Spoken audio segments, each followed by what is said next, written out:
Mesdames et messieurs, bonjour et bienvenue dans ce 6h30. Une réunion entre les dirigeants de l'espace UEMOA se tient ce 12 juillet à Abidjan sous le patronage du président Alassane Ouattara.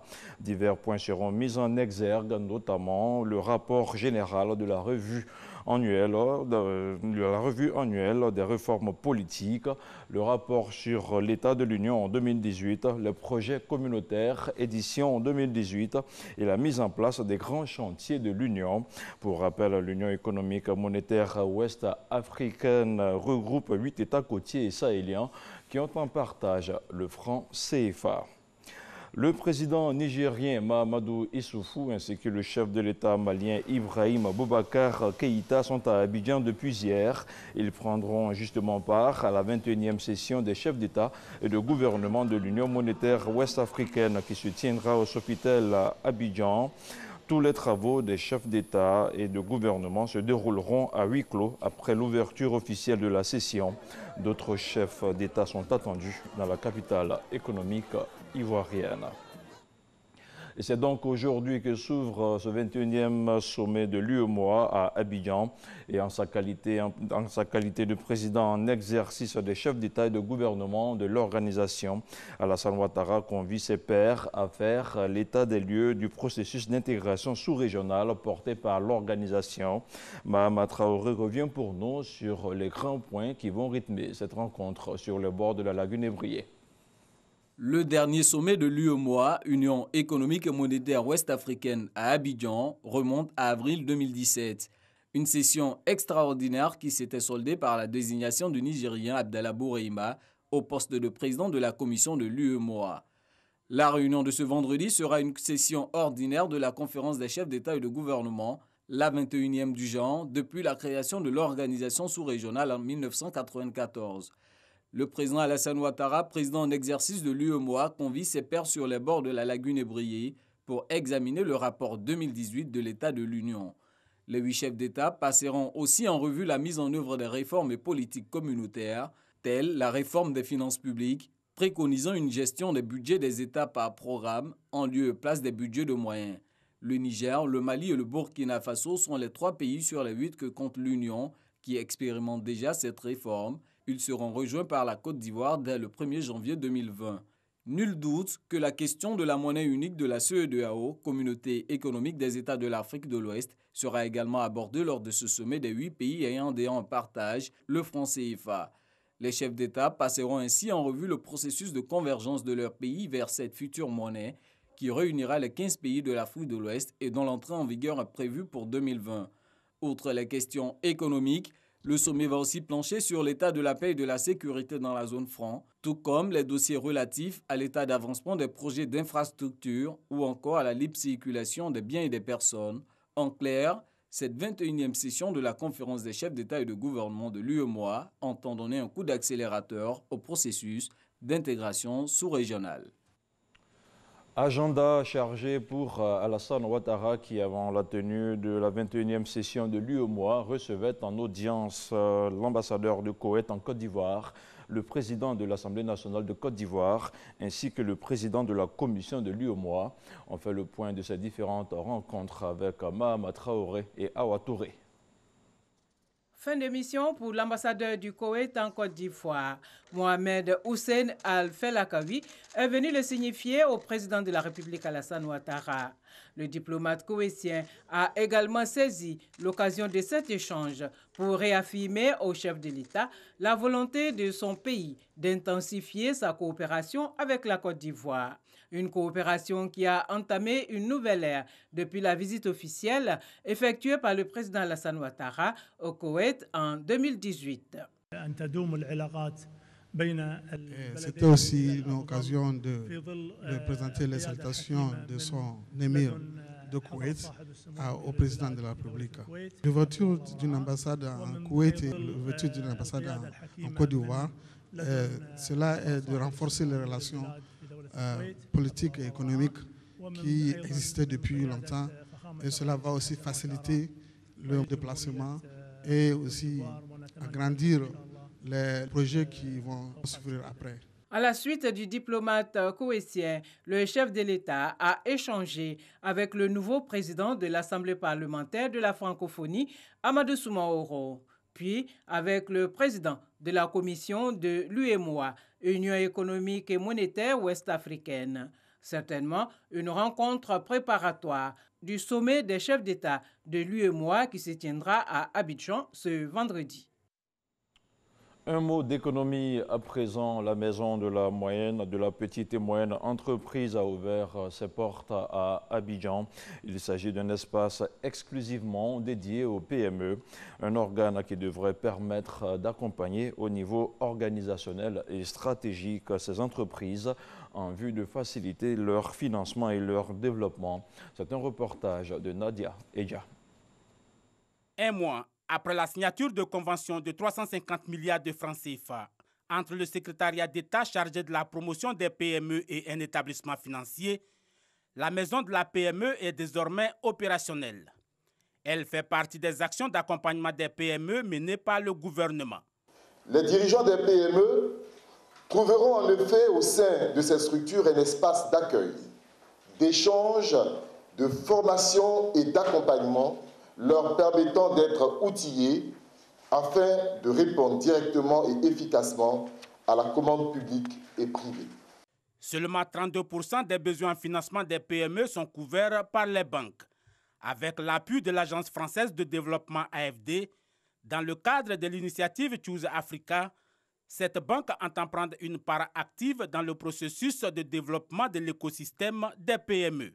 Pour continuer à se développer dans la durée, il faut soutenir les acteurs du développement. Et les PME sont un acteur majeur dans le développement de l'économie ivoirienne, comme dans l'ensemble des pays du monde. Et pour nous, accompagner les PME, c'est nourrir la croissance du pays. Dotée d'une enveloppe d'environ 1600 milliards de francs CFA, l'initiative Choose Africa, mise en place par la France, vise à appuyer l'entrepreneuriat en Afrique et veut atteindre 10 000 acteurs d'ici à 2022. On espère que la Côte d'Ivoire aura au moins le tiers de ce montant à l'effet de booster notre économie, compte tenu de notre place de hub au niveau de la sous-région. L'un des principaux leviers pour parvenir à l'émergence à l'horizon 2020 est l'accélération de la transformation structurelle de l'économie par l'industrialisation. Or, il ne peut y avoir cette transformation structurelle de l'économie sans l'émergence d'un tissu dense de PME compétitives et innovantes capables d'opérer la transition du socle économique du secteur primaire vers l'industrialisation et les services. La maison de la PME de Côte d'Ivoire est la troisième du genre, après le Sénégal et le Burkina Faso. Un reportage de Nadia Eja commenté par Lanciné Bakayoko. Économie toujours, la Banque mondiale a rendu public son 9e rapport sur l'économie ivoirienne. Le document souligne la solidité de la perspective économique de la Côte d'Ivoire à court et moyen terme. Il parle également d'une inflation maîtrisée, un déficit public qui devrait se redresser et une augmentation progressive des exportations. On en sait davantage avec Noël Niagno. L'économie ivoirienne se porte bien selon le 9e rapport de la Banque mondiale. Rapport rendu public ce jeudi devant un parterre de personnalités, membres du gouvernement au cadre de l'administration ivoirienne, partenaires techniques et financiers, la presse nationale et internationale. Argumentaire de ce constat, le taux de croissance. Il va atteindre 7,20% en 2019 contre 7% en 2018. Autre fait significatif, le retour du dynamisme du secteur privé, sans oublier le secteur agricole avec la filière cacao, la marque déposée de la Côte d'Ivoire. Comme par le passé, la filière cacao continue aujourd'hui encore de tenir un rôle central dans l'économie ivoirienne. En effet, elle occupe et fait vivre des millions d'Ivoiriens et de non-Ivoiriens résidant sur le territoire national. Elle est une source majeure de devises à travers les recettes d'exportation. Son concours au budget de l'État grâce aux recettes fiscales qu'elle engendre est fort appréciable. Seulement voilà l'état des lieux de la filière inquiète les rédacteurs du document. Le monde du cacao est en train de vivre plusieurs transformations profondes, à commencer par le réchauffement climatique, la déforestation et les exigences accrues des consommateurs dans le monde entier, qui imposent rapidement un cacao socialement responsable et dont la production respecte et préserve l'environnement. Moderniser la filière devient une exigence vitale, une exigence très tôt perçue par les pouvoirs publics. C'est le sens des réformes entreprises par le gouvernement. Sur la question de l'amélioration des revenus des producteurs, la fiscalité et la parafiscalité ont été réduites au taux maximum de 22% du prix CAF. Le système de commercialisation a été redynamisé par la mise en place du programme de vente anticipée à la moyenne, au moins 60% du prix CAF aux producteurs. En outre, avec l'appui du groupe de la Banque mondiale, la Côte d'Ivoire et le Ghana sont engagés dans un cadre de coordination et d'harmonisation des politiques commerciales et de production cacaoyère, à l'effet de tirer un meilleur profit du marché. Le rapport de la Banque mondiale propose en plus 3 axes d'intervention pour faire de la filière le levier, le catalyseur de la transformation de l'économie ivoirienne. Ces axes portent sur la qualité du matériel végétal pour accroître le rendement, l'établissement d'un mécanisme de traçabilité, enfin le développement d'une industrie locale de transformation.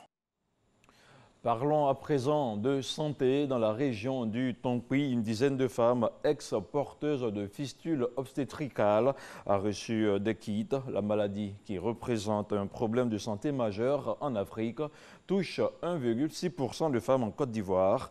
La remise de kits s'est déroulée en marge d'un programme de l'AIBF. La correspondance d'Eve Boué et de Désiré Kofi est commentée par Godefroy Okambawa. En Côte d'Ivoire, la prévalence pour la fistule obstétricale est estimée en 2013 à plus de 900 malades et 250 nouveaux cas sont recensés chaque année selon l'OMS.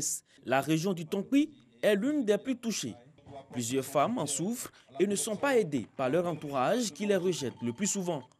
Pour sensibiliser les femmes de la région à prendre les mesures pour éviter la maladie et se faire opérer, une dizaine de femmes ex-porteuses de fistules obstétricales ont reçu des kits après une formation en gestion simplifiée. L'AIBF met en œuvre un projet de réinsertion des femmes ex-porteuses de fistules obstétricales depuis 2012. À ce jour, 60 femmes ont été traitées, guéries et réinsérées dans le tissu social à travers des activités génératrices de revenus. Aujourd'hui, 10 autres femmes de la région du Tonkpi reçoivent leur kit AGR. Je me sens normale dans ma famille. Je suis honorée dans ma famille. Tout le monde me considère. Je suis très heureux pour ça. Merci à l'AIBF. Cette initiative est à mettre à l'actif du programme de l'AIBF, l'Association ivoirienne pour le bien-être familial, qui bénéficie des fonds de la coopération coréenne à travers l'UNFPA. Le coordonnateur de l'agence régionale de l'AIBF, Jean-Marius Niamien, a réaffirmé la volonté de sa structure à accompagner ces femmes en termes de prise en charge chirurgicale et leur réinsertion dans le tissu social. Religion à présent, le premier départ pour le Hajj 2019 aura lieu ce lundi 15 juillet. Ce sont au total 6 000 pèlerins du contingent étatique et 3 000 du privé qui iront accomplir le 5e pilier de l'islam en Arabie Saoudite.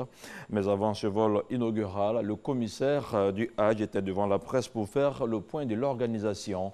On fait le point de la rencontre avec Parga Sorokone.